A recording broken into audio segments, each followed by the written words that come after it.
오늘 설교 제목 같이 한번 읽어보겠습니다. 시작. 그리스도와 교회 그리고 가정이라는 거. 저기 나와 있는 그 그림에 나와 있는 교회는 보면은 앞에 방석이 있죠. 저 방석은 무릎을 꿇고 기도할 수 있도록 준비되어 있는 자리예요. 우리가 하나님 앞에 무릎을 꿇는다라는 것은 어떤 의미를 갖고 있을까요? 나의 생각이나 나의 판단, 그리고 내가 할 수 있는 힘과 능력을 다 내려놓고 하나님의 말씀을 따라 살겠다라는 어떤 결단을 나의 몸으로 표현하고 있는 거죠. 그러니까 여러분이 이렇게 예배에 나왔다는 것은 하나님 앞에 내 삶을 하나님의 뜻대로 살아가겠습니다 라는 것이 있는 거예요. 그래서 여러분이 삶의 어떤 결정이나 고민이 있든지 간에 그것을 하나님 앞에 내려놓고 나는 지금 하나님의 뜻대로 살아가 보겠습니다 라는 거예요. 근데 인생에는 여러 번 할 수 있는 기회를 가진 것들이 많이 있습니다. 가령 대학교 시험을 봤는데 떨어졌다 그러면 한 10수 할 수도 있어요. 근데 결혼은 한 번밖에 못 해요. 가끔 뒤로 왔다 다시 앞으로 가시는 분들도 있지만 아주 특별한 경우이고, 대부분은 한 번만 할 수 있는 것이 결혼이고, 연습을 해보기도 곤란하고, 그러니까 결과를 알 수가 없는 것 중에 하나가 결혼인데요. 오늘은 이렇게 우리가 아직 해보지 못했고 해봐도 한 번뿐이 할 수 없는 그 결혼에 대한 이야기를 좀 해보려고 합니다. 근데 이제 너무너무 중요한 것 중에 하나인데, 우리가 보통 청소년을 몇 살까지 청소년이라고 얘기를 할까요? 요즘 청소년에 대해서 연구하시는 분들은 24살까지 청소년이다 라고 얘기를 하고 있고요. 청소년 시절에 갖춰야 할 여러 가지 것들이 있는데 그 중에 하나가 자아 정체감이라는 거예요. 나는 누구인가? 그래서 대학교 1학년, 2학년 때는 공부를 열심히 하는 것도 중요한데요. 내가 누구인지를 찾는 일이 상당히 중요합니다. 그래서 자아 정체감을 가지는데, 이렇게 청소년 시기에 또 갖춰야 될 것 중에 하나가 부모됨이라는 거예요. 부모는 어떻게 되는가? 내가 알고 있는 부모의 케이스는 만 80억 분 중에 1이라고 할 수 있어요. 그러니까 우리 엄마 아빠밖에 모르잖아요. 근데 그거를 표준이라고 생각하고 상대방에게 적용을 하면 문제가 심각해집니다. 그래서 오늘은 어떻게 하면 성경적인 부부의 관계에 대해서, 부모에 대해서, 그리고 성경적으로 살아가는 청년의 삶에 대해서 알 수 있는지 한번 이야기를 나누고자 합니다. 혼자 이렇게 쓸쓸히 석양 노을을 보며 앉아있는 여인이 있죠. 옆에 누가 앉아있으면 굉장히 좋겠다라는 생각이 듭니다. 또는 저렇게 쳐다보고서 앉아있는 남자가 있을 수도 있습니다. 근데 중요한 거는 제가 청년 시절 때는 누군가 이렇게 만남을 갖기 시작하면서 그 사람과 자기가 생각한 이상적인 이성 교제의 관계에 대해서 어떻게 생각하느냐 물어볼 때 이 시를 많이 나누었습니다. 홀로서기라는 시인데요. 같이 한번 읽어볼까요? 시작. 둘이 만나 서는 게 아니라 홀로 된 둘이가 만나는 것이다. 그래서 이 시가 6까지 나와 있어요. 그래서 그 얘기를 쭉 읽다 보면 굉장히 마음속에 와닿는 이야기가 있고, 제가 생각나는 구절 중에 하나는 태어나면서부터 누군가가 정해져 있다면 이제는 그를 만나고 싶다라는 이런 구절로 나와 있습니다. 그래서 누군가 만날 때 부족한 둘이 만나서 기대는 게 아니라 정말 독립해서 혼자 살아도 충분한 그들이 만나서 서로 하나가 되는 과정에 대한 이야기를 하는데, 이 이야기에서 가장 중요한 거는 독립성, 자율성, 그리고 적극적으로 할 수 있는 마음의 상태가 되어 있느냐라는 거예요. 이렇게 되지 않는 경우에는 상대방에게 과도하게 집착을 하거나 상대방을 나의 감정의 쓰레기통으로 여겨서 하루 동안 있었던 힘든 얘기를 다 하는 거예요. 물론 처음에 좋을 때는 한두 번 얘기 들어줄 수 있지만 매번 만날 때마다 그렇게 하면 힘들어질 수밖에 없겠죠. 목사님 원래 그런 거 아닌가요? 네, 원래 그런 게 아닙니다. 자, 그러면 요즘에는, 과거에는 이런 시를 통해서 그 사람이 독립된 사람인지 아닌지 물어보는 기준을 삼았다면 요즘에는 뭐를 기준으로 삼고 있을까요? 부모와 아이가 있죠. 보통 우리는 어머니와 아이다라고 표현할 수도 있지만 주 양육자와 아이라고 표현할 수 있습니다. 이 주 양육자가 할머니일 수도 있고요. 또는 요즘에는 가정을 지키는 가정 주부처럼 하는 남편들이 있습니다. 제가 독서 모임에 갔는데 월요일날 오전 10시에 해요. 그래서 학부모 독서 모임에 갔더니 그 회장님이 저한테 물어보더라고요. 혹시 전업주부신가요? 이렇게. 왜냐면 월요일날 오전 10시에 나올 수 있는 남자들이 별로 없잖아요. 다 직장에 나가 있으니까. 그래서 그냥 월요일날 시간이 나서 왔습니다. 이렇게 말씀드렸는데, 이렇게 주 양육자와 아이 사이에 형성되는 관계를 요즘은 우리가 뭐라고 부르냐면 애착 관계라고 불러요. 애착 관계. 많이 들어보셨을 거예요. 애착이라는 거예요. 영어로는 attachment라고 이렇게 부르는데, 그러면 이 애착 관계가 안정적인 관계냐, 아니면 회피형의 관계냐, 아니면 양가적인 관계냐에 따라서 이들이 자랐을 때에 안정적인 관계를 유지하고 있는 아이들은 자라서 자율적인 성인이 됩니다. 가령 엄마가 애가 울어요. 가서 봅니다. 애가 배가 고픈가? 방금 밥을 먹였는데? 그러면서 밥을 먹었는데도 애가 운다는 거는 혹시 기저귀가 축축한가? 그리고 기저귀를 만져봅니다. 이것도 괜찮네. 그럼 뭐 때문에 그러지? 배고픈 것도 아니고 기저귀도 아니고. 그러면 애가 뭔가 자리가 불편한가? 안아줘봐요. 그것도 애가 방금 받고 웃어요. 그래서 A, 플랜 B 또는 C까지 이렇게 적절한 반응을 할 수 있는 어머니, 주 양육자가 있을 때 이 자녀는 안정적인 애착관계를 갖게 되고 나중에 자라서 어른이 되면 자율적인 어른이 되는 거예요. 근데 이렇게 엄마가 일관적이지 않아요. 가령 어떤 때는 아이가 울면 아이고 우리 애 왜 그래 그러면서 호들갑을 떨다가 어느 날은 울든지 말든지 내가 지금 힘들어 죽겠는데 너 봐주게 생겼냐? 울든지 말든지 마음대로 해. 일관되지 않는 태도를 보이죠.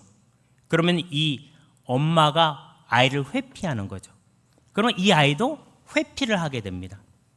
기저귀가 젖어도 울지 않고, 배가 고파도 울지 않고, 불편해도 울지가 않고, 나중에 이런 사람이 어른이 되면 어떻게 될까요? 무시하는 어른이 돼요. 왜냐하면 내가 어떤 표현을 해도 상대방은 나의 얘기를 들어주지 않는다. 알아서 무시하기 시작합니다. 가끔 우리도 어른이 돼서 나는 굉장히 반가워가지고 어머 반가워 이러는데 상대방은 지나가. 나 마상 입었어. 근데 굉장히 자율적인 사람은 쟤는 왜 저러지? 그러면서 야 너 왜 그래? 그러면 쫓아가서 얘기했는데 계속 피하는 경우 있죠. 이런 경우는 어릴 적에 주 양육자의 관계에서 회피를 많이 경험했던 거예요.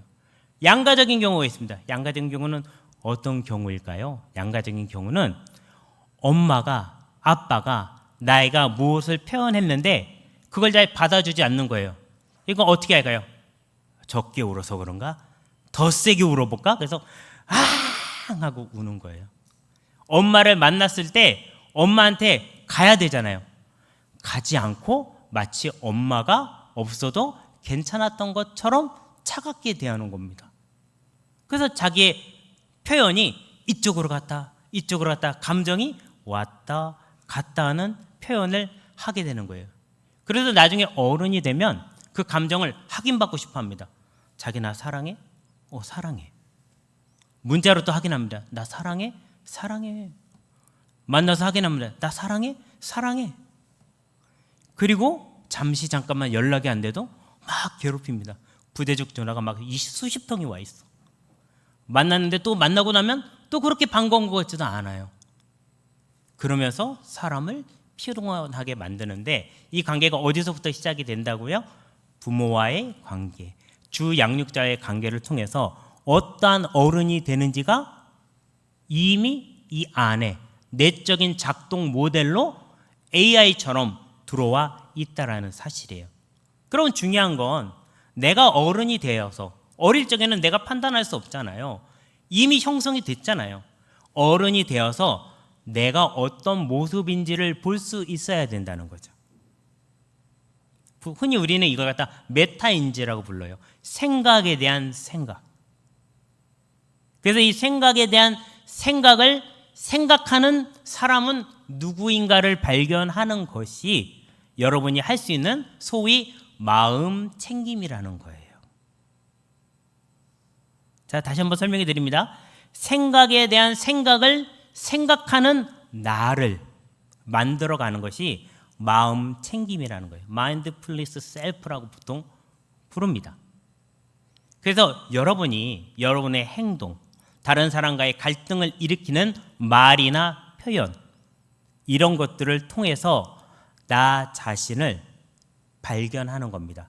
근데 중요한 사실은 이걸 발견한 후에 성급한 판단을 내리지 않고 판단을 유보하는 거예요. 왜냐하면 사람은 한 가지만으로만 볼 수가 없기 때문에. 이렇게 한 가지를 가지고 모든 것을 다 판단하는 것을 환원주의라고 부르는데, 그렇게 환원할 수가 없기 때문에 기다려보는 거죠. 그러면 기다리는 동안 여러분이 해야 될 건 무엇냐라는 거예요. 무엇냐. 그래서 오늘 말씀을 통해서 한번 살펴볼 건데요. 첫째 같이 읽어볼까요? 시작. 그리스도에게와 깨서. 그리스도에게 하는 것이 있고요. 그리스도께서 하시는 게 있다라는 이야기예요. 성경 말씀 같이 한번 읽어보겠습니다. 시작. 그러므로 교회가 그리스도에게 하듯 아내들도 범사에 자기 남편에게 복종할지니라. 남편들아 아내 사랑하기를 그리스도께서 교회를 사랑하시고 그 교회를 위하여 자신을 지신같이 하라. 여기 보면 그리스도에게 뭘 하라고 나와 있죠?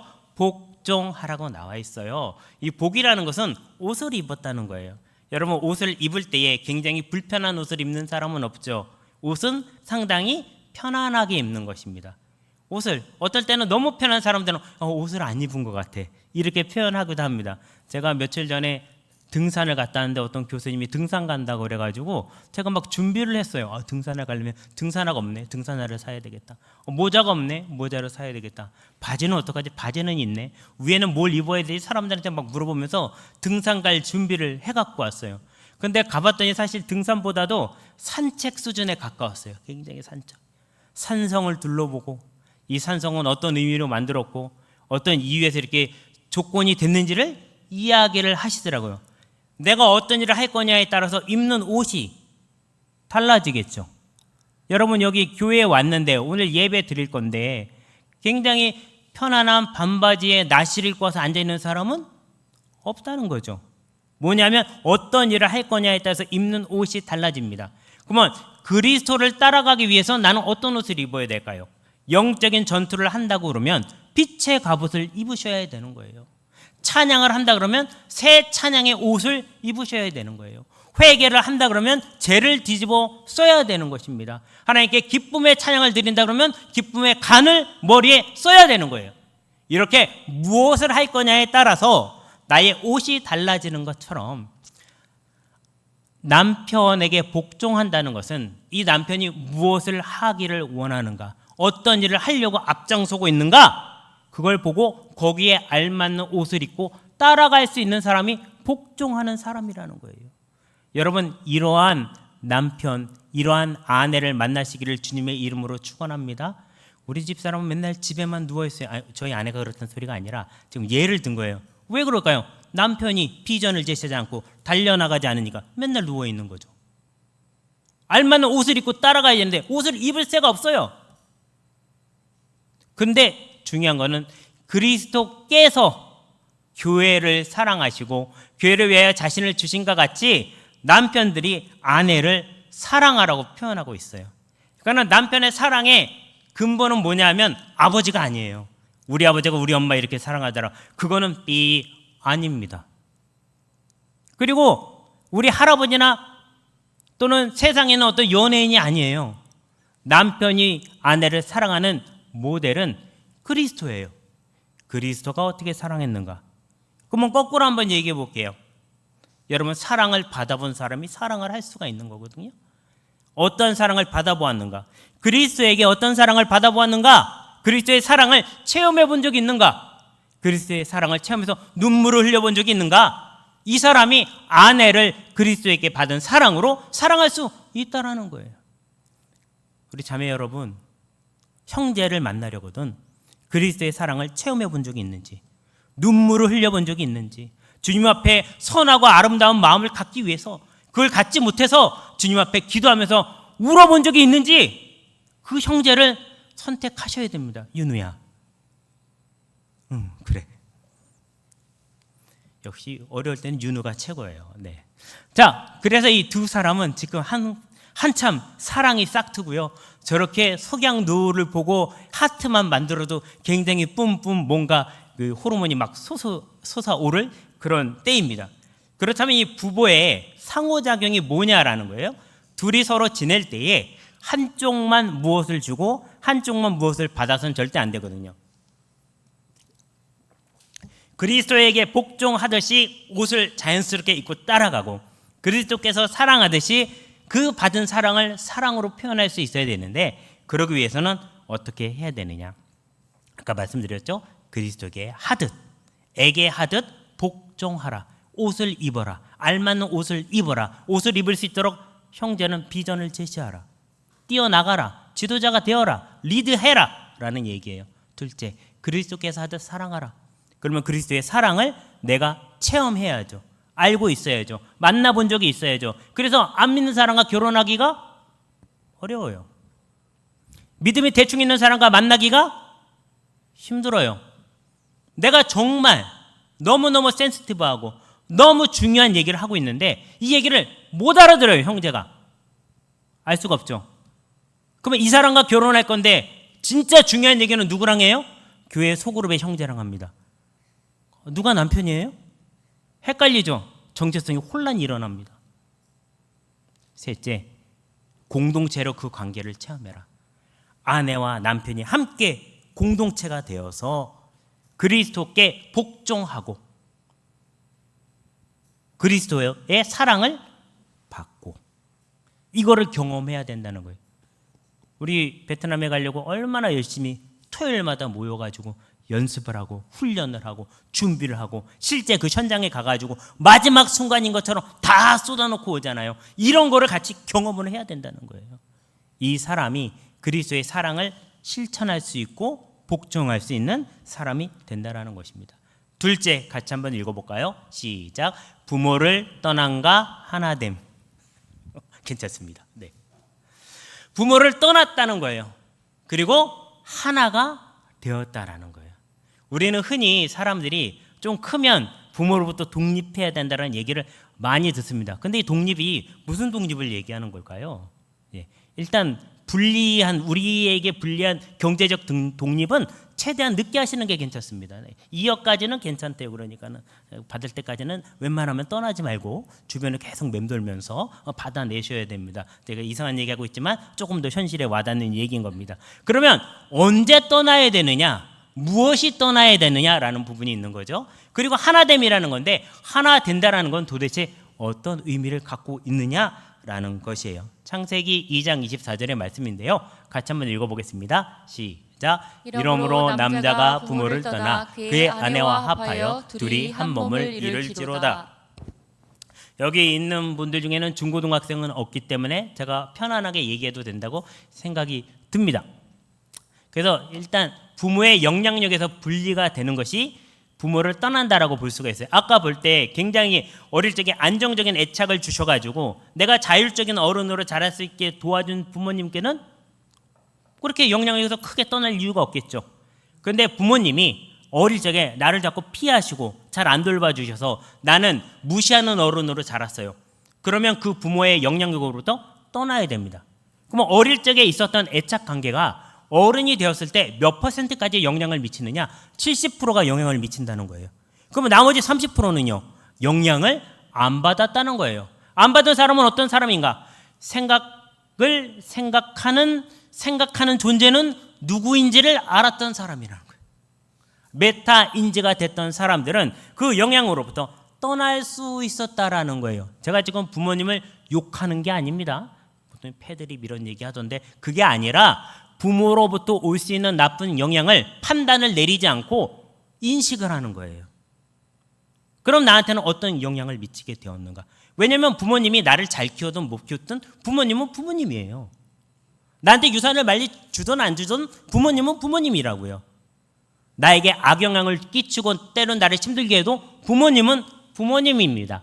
그거 판단 내리지 않고 그거로부터 받은 영향이 무엇인지를 보자는 얘기예요. 그랬을 때 그거로부터 분리되어 있는 일을 한다는 거예요.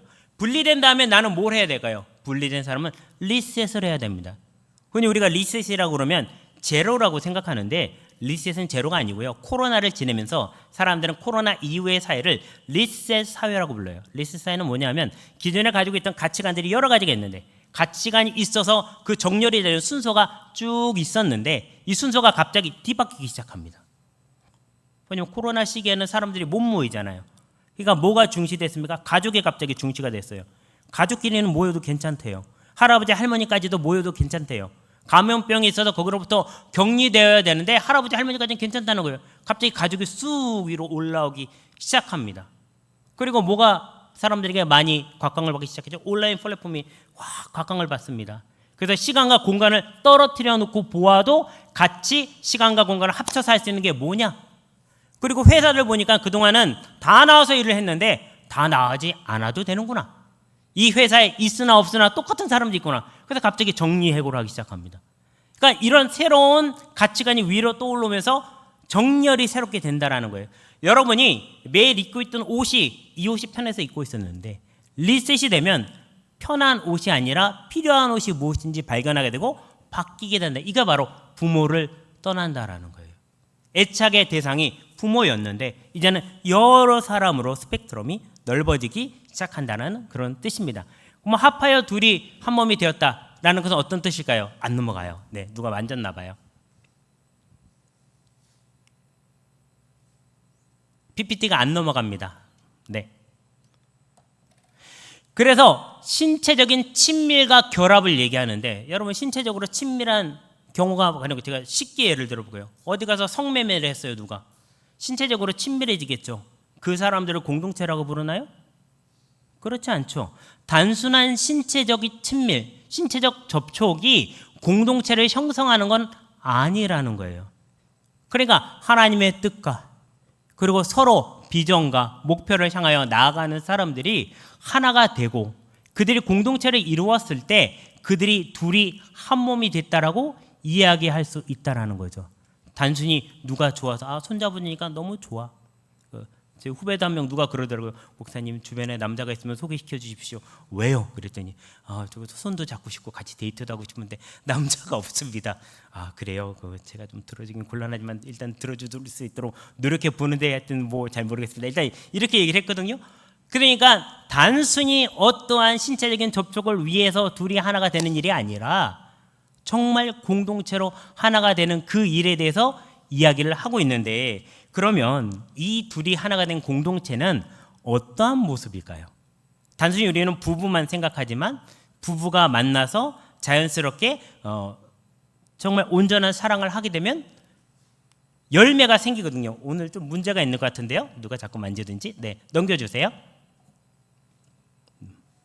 어떤 일이 생기게 될까요? 바로 이러한 일이 생기죠. 열매가 생겨서 이 가족이 함께 하나님이 꽂아주신 푯대를 향해서 나아가게 돼 있는데 그 푯대를 보니까 십자가예요. 그런데 이렇게 계단을 올라가듯이 하나 극복하면서 올라가게 된다는 거예요. 결혼이 종착지가 아니에요. 또 다른 시작입니다.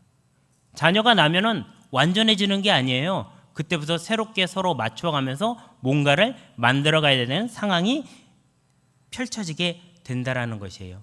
그래서 성경에는 뭐라고 얘기하고 있습니까?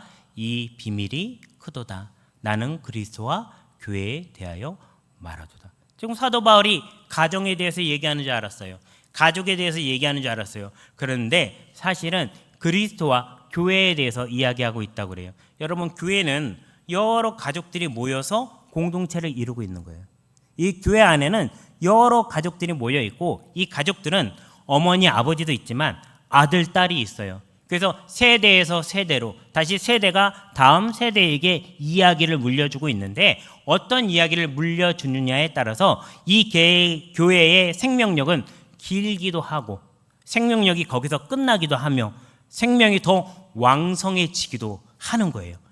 주님이 맡겨주신 그 일을 끝까지 해 나갈 수 있느냐가 너무너무 중요한 겁니다. 그러니까 여러분도 우리 부모님들이 이 교회에서 어떻게 생활하셨고 어떻게 나를 낳았고 어떻게 키웠는지를 알고 여러분도 여기서 자녀를 낳아서 키우고 양육하고 이 가치관을 유산으로 물려받고 다시 물려줄 수 있도록 해주어야지 여러분이 이 땅의 목적을 다 하고 살아간다라는 겁니다. 셋째입니다. 같이 읽겠습니다. 시작. 십자가, 물, 말씀, 거룩. 아까 가정이 어딜 향해서 나갔죠? 십자가를 향해서 나갔죠. 우리가 어딘가로 보통 사람들이 죽으면 뭐라고 얘기하죠? 돌아갔다, 소천했다, 하늘에서 나를 불렀다 라고 얘기를 해요. 하늘에서 왜 우리를 불렀을까요? 원래 온 곳이 거기니까 다시 돌아가는 거예요. 아버지 품으로부터 나왔고 아버지 품으로 다시 돌아가는 거예요. 십자가를 향해서 간다는 것은 무슨 얘기? 제가 이거 안 넘겼는데요. 왜 자꾸 넘어갈까요? 네, 뒤로 물러주세요. 네. 십자가로 다시 간다는 것은 어디로부터 왔다는 뜻일까요? 십자가로부터 왔다는 소리죠. 시작점이 어디라는 거예요? 십자가라는 소리예요. 우리는 잊고 살아요, 계속. 왜냐하면 교회 오면 구원받았다, 행복하다, 기쁘다 이러니까 시작이 뭔지 잊고 살아요. 십자가가 시작이었어요. 가정의 시작은 뭘까요? 십자가라는 거예요. 그 십자가로부터 시작했으면 나는 자격이 없었지만 자격을 갖게 된 겁니다. 여러분이 대학교를 들어갔잖아요. 졸업을 하셔야 되는 거예요. 그래야지 완성이 되는 거예요. 들어간 거 가지고는 완성이 안 돼요. 석사를 시작하잖아요. 석사 논문을 써야지 끝나는 거예요. 박사를 시작했잖아요. 박사 논문을 써야지 끝나는 거예요. 박사 하다가 논문 못 써가지고 뭐 5년, 10년 지나신 분들 많이 계십니다. 어디 가서 뭐 하시던 분이세요? 박사 공부하던 사람인데요. 몇 년도부터 시작하셨어요? 몇 년도부터 시작했습니다. 지금 몇 학기세요? 18학기입니다. 마무리가 안 돼요. 마무리가. 십자가로 시작하셨으면 십자가로 마무리가 되어야 되는데 그 마무리되는 과정에 뭐가 존재하고 있느냐라는 것이에요. 네, 말씀을 보겠습니다. 같이 읽겠습니다. 시작. 이는 곧 물로 씻어 말씀으로 깨끗하게 하사 거룩하게 하시고 자기 앞에 영광스러운 교회로 세우사 티나 주름 잡힌 것이나 이런 것들이 없이 거룩하고 흠이 없게 하려 하심이라. 아멘. 보세요. 물로 씻었다라고 얘기해요. 물이라는 건 뭘 상징하는 걸까요? 넘겨주세요.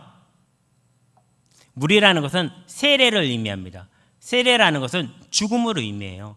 리셋의 시작점인 거죠. 왜 죽게 되는 것입니까? 우리가 이전에 갖고 있었던 모든 생각과 알고 있었던 사상들을 주님 앞에 내려놓는 거예요. 여러분이 뭔가 새로운 걸 배우게 되잖아요. 그러면 이게 성경적으로 어떻게 옳은지 그른지를 분별해 보셔야 돼요. 분별해 보셔야 된다고요. 세상에 다른 사건이 생기거나 다른 지식이 들어오시면 성경 말씀으로 한번 이걸 잘 슬라이스를 쫙 쳐가지고요. MRI나 CT를 찍듯이 쫙쫙쫙쫙 잘라본 다음에 어디서 성경 말씀과 같은지 어디서 성경 말씀을 벗어났는지를 보셔야 돼요. 왜냐하면 성경은 2000년 전 4000년 전 그때 살던 사람들이 가지고 있던 사상이나 생각으로 쓰여져 있는 거잖아요. 단지 하나님의 말씀을 거기다 담았을 뿐입니다. 그러면 현대사회와 이것이 어떻게 다른지 같은지를 보시고 거기서 쳐내야 됩니다. 리셋을 하셔야 돼요. 리셋을 하면 내가 새로워집니다. 과거에 가지고 있었던 생각이 3번 고쳐야 되겠네? 3번은 내가 맞는 줄 알았는데 성경적이 아니었어. 사실은 세상의 지식이었어. 4번 고쳐야 되겠네? 옛날에 노예나 있던 시절 남녀가 불평등하던 시절에는 있던 생각인데 이 생각은 현대사회에 적용해야 되는 문제가 있네?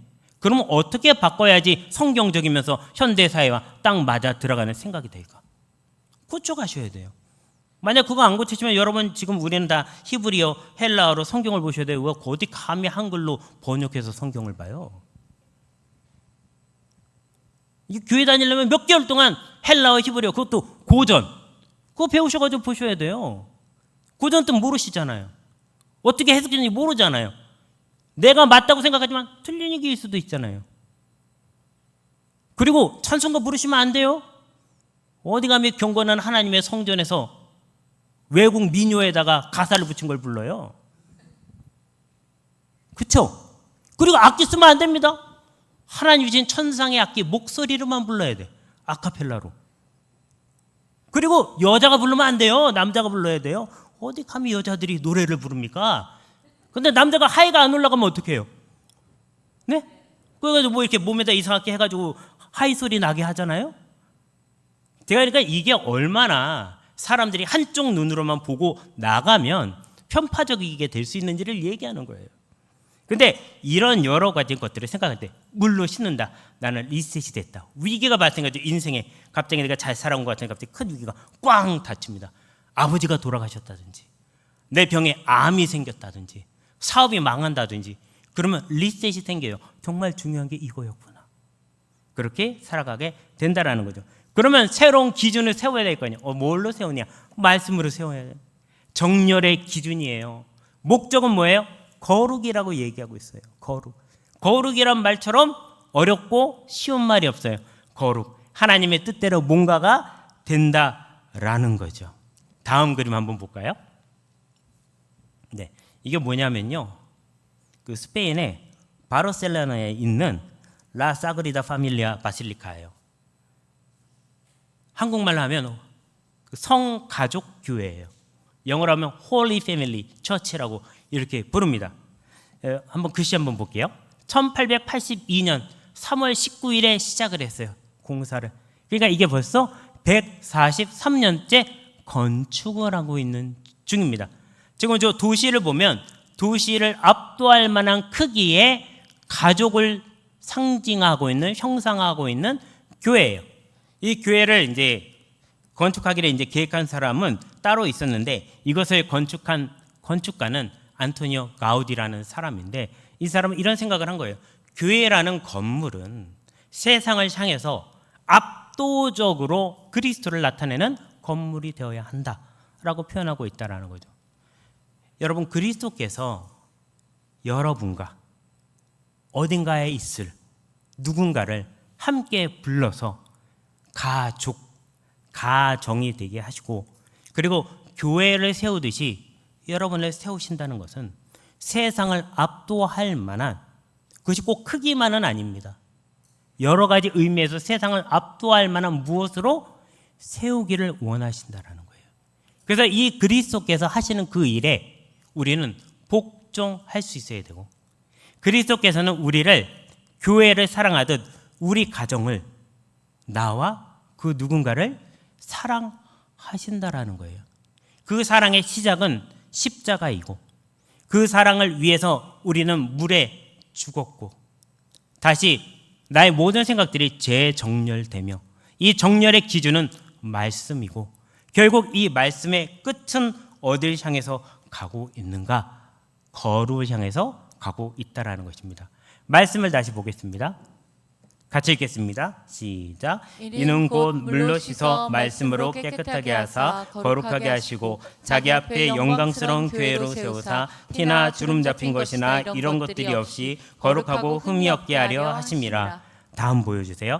그래서 교회됨이라는 것은 물, 중생, 거듭남을 통해서 말씀을 기준 삼아 거룩하게 되는 것인데 이 거룩이란 것에는 두 가지가 포함되어 있다는 거예요. 하나는 사명이에요. 이 땅에 하나님은 나를 왜 보내셨는가? 우리 사람들이 다 다르게 생긴 것처럼 여러분의 사명은 다 다른 것입니다. 그러면 이 사명을 보기 위한 빛이 필요하죠. 말씀의 빛이 필요한데 그 말씀의 빛을 우리는 뭐라고 부르냐? 비전이라고 부르는 거예요. 그래서 우리가 청년 때 여러분이 비전을 찾으러 가는 거예요. 목사님, 제 비전은 뭔지 제가 모르겠습니다. 모르는 것부터 시작하는 거예요. 나는 모르기 때문에 비전을 위해서 기도하겠다 하는 거예요. 그 비전을 찾으면 그 비전을 함께 이룰 수 있는 배우자도 찾아지는 거예요. 지수야, 비전을 찾아야 돼. 응? 같이 찾아지는 거예요. 그리고 사명을 감당하시는 건데 이 사명을 감당하는 과정에 우리는 거룩해지는 거예요. 그리스도에게 복종하고 그리스도의 사랑을 받으며 결국 우리의 가족됨이라는 건 뭔가? 가족됨. 보여주세요. 가족됨. 물로 거듭나야 돼. 중생을 경험해야 돼요. 내가 알던 가족에 대한 생각을 죽이셔야 돼요. 남편이 알던 가정의 생각도 죽이셔야 돼요. 두 사람이 다시 거듭나셔야 됩니다. 어떻게 거듭나야 돼요? 말씀을 기준 삼아서 거듭나야 돼요. 아빠는 이래야 돼, 엄마는 이래야 돼. 아니요. 성경에서 말씀해 주신 대로요. 거룩은 뭘까? 내가 이루어야 될 사명은 뭘까? 나의 비전은 뭘까? 두 사람이 하나님 앞에서 그동안 찾고 함께 기도하고 고민해왔던 그것을 나누세요. 나누시라고요. 제가 예전에 어머니가 어떤 사모님이 아가씨를 소개시켜준다고 맞선을 보라고 그래서 가서 이제 나갔어요. 근데 이 자매는 이제 제가 저기 강남에 엄청 큰 교회에 있으니까 그 교회는 뭘 하나 너무 궁금해가지고 만나러 나온 거였어요. 나올 때 주보를 갖고 나오래요. 그래서 그래 예배를 드릴 건가 주보를 갖고 나오래나 나갔는데 이 자매는 자기 꿈이 선교사래요. 선교의 비전을 갖고 있는 거예요. 그러니까 그냥 일반 사역자와는 결혼하지 않고 선교의 꿈을 가진 사람과 결혼하겠다는 거예요. 그래서 저보고 물어보더라고요. 선교의 비전을 갖고 있습니까? 너무너무 자매가 예쁘게 생겼기 때문에 순간 선교의 비전이 생길 뻔했습니다. 아니니까 저는 아닌데요. 저는 처치의 패스터가 되는 게 제 꿈인데요. 그래서 이제 둘이 서로게 잘 얘기하고 사역에 대해서 얘기를 나누고 정말 대단하다 저렇게 선교를 위해서 자신을 헌신할 수 있는 비전을 갖고 사명을 가진 사람이 있구나라는 생각하고 이제 헤어졌던 기억이 있습니다. 여러분, 여러분의 비전, 여러분의 사명 이걸 찾으세요. 거룩해지는 길이고 하나님께서 우리를 위해서 아들을 보내주시고 십자가에서 그 사랑을 베풀어 주신 것에 대해 보답할 수 있는 최고의 그리고 가장 빠른 지름길입니다. 여러분 이것을 발견하는 여러분 되시길 주님의 이름으로 축원합니다.